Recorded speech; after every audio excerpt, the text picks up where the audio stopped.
हरे कृष्णा राधे राधे। श्री ओम नमो भगवते वासुदेवाय। श्री माघ मास महात्म्य कथा 18वां अध्याय। श्री वशिष्ठ जी कहने लगे कि हे राजन, मैंने दत्तात्रेय जी द्वारा कहा माघ मास महात्म्य कहा, अब माघ मास के स्नान का फल सुनो। हे परम तप, माघ स्नान सब यज्ञों, व्रतों का और तपों का फल देने वाला है। माघ मास में स्नान करने वाले स्वयं तो स्वर्ग में जाते ही हैं, उनके माता पिता दोनों के कुल को भी स्वर्ग प्राप्त होता है। जो माघ मास में सूर्योदय के समय नदी आदि में स्नान करता है, उसके माता पिता के 7 कुलों की पीढ़ी स्वर्ग को प्राप्त होती है। माघ मास में स्नान करने वाले दुराचारी और कुकर्मी मनुष्य भी पापों से मुक्त हो जाते हैं, और इस मास में हरि का पूजन करने वाले पाप समुदाय से छूटकर भगवान के सदृश शरीर वाले हो जाते हैं। यदि कोई आलस से भी माघ में स्नान करता है, उसके भी सब पाप नष्ट हो जाते हैं। जैसे गंधर्व कन्याएं राजा के श्राप से भयंकर काल को भोगती हुई लोमश ऋषि के वचन से माघ में स्नान करके पापों से छूट गई। यह वार्ता सुन राजा दिलीप विनय से पूछने लगे कि हे गुरुदेव, वे कन्याएं किसकी थी, उनको कब और कैसे श्राप मिला, उनके नाम क्या थे, ऋषि के वाक्य से कैसे श्राप मुक्त हुई और उन्होंने कहाँ पर स्नान किया, आप विस्तार पूर्वक सब कथा कहिए।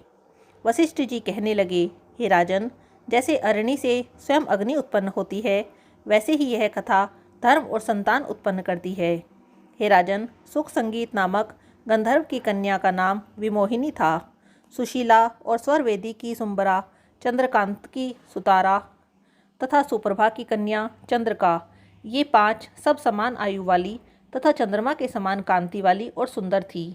जैसे रात्रि को चंद्रमा शोभायमान होता है, वैसे ही पुष्प की कलियों के समान खिली हुई यह अप्सराएं थी।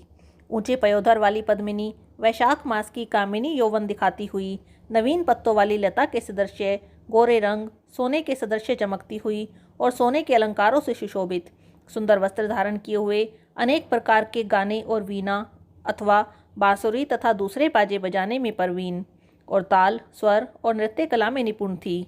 इस प्रकार वे कन्याएं क्रीड़ा करती हुई कुबेर के स्थान में विचरती थी। एक समय कौतुकवश माघ मास में एक वन से दूसरे वन में विचरती हुई मंदिर के पुष्प तोड़कर सरोवर पर गौरी पूजा के लिए गई। स्वच्छ जल के सरोवर में स्नान करके वस्त्र धारण कर मौन हो बालू मिट्टी की गौरी बनाकर चंदन, कपूर, कुमकुम और सुंदर कमलों से उपचार सहित पूजन करके ये 5 कन्याएं ताल नृत्य करने लगी। फिर ऊंचे गंधार स्वर में सुंदर गीत गाने लगी। जब ये कन्याएं नाचने और गाने में लीन थी, तो उस समय अच्छोद नामक उत्तम तीर्थ में वेद निधि नाम के मुनि के पुत्र अग्नितप ऋषि स्नान को गए। वह युवा ऋषि सुंदर मुख, कमल सदृश नयन, विशाल छाती, सुंदर भुजाओं वाले दूसरे कामदेव के समान थे। शिखा सहित दंड लिए, मृग चर्म ओढ़े, यज्ञोपवीत धारण किए हुए थे।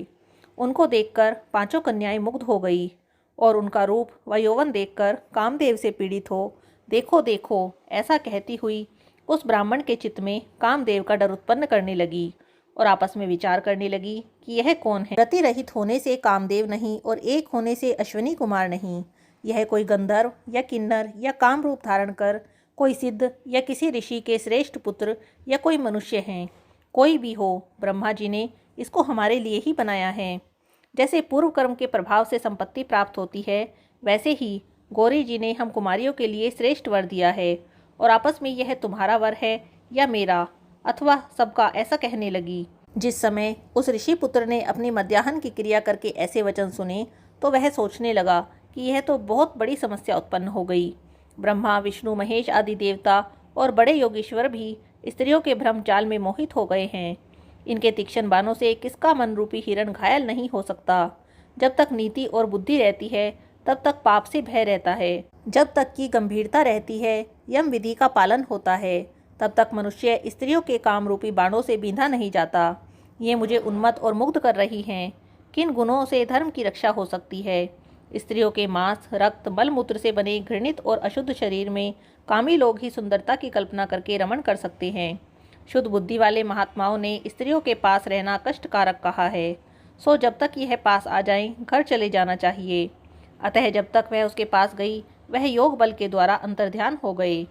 ऋषि पुत्र के ऐसे अद्भुत कर्म को देखकर वह चकित होकर डरी हुई चारों ओर देखने लगी और आपस में कहने लगी कि यह क्या इंद्रजाल था जो देखते ही देखते विलीन हो गया, और वह विरहा की अग्नि में जलने लगी। और कहने लगी, हे कांत, तुम हमको छोड़कर कहाँ चले गए? क्या तुमको ब्रह्मा ने हमको विरह रूपी अग्नि में जलाने के लिए बनाया था? क्या तुम्हारा चित्त दया रहित है जो हमारा चित्त दुखाकर चले गए? क्या तुमको हमारा विश्वास नहीं? क्या तुम कोई मायावी हो? बिना किसी अपराध के हम लोगों पर क्यों क्रोध करते हो? तुम्हारे बिना हम नहीं जिएंगी। जहाँ पर आप गए हो हमें शीघ्र ले चलो, हमारा संताप हरो और हमें दर्शन दो। सज्जन लोग किसी का नाश नहीं देखते। श्री माघ मास महात्म्य कथा 18वां अध्याय समाप्त। हरे कृष्णा। राधे राधे।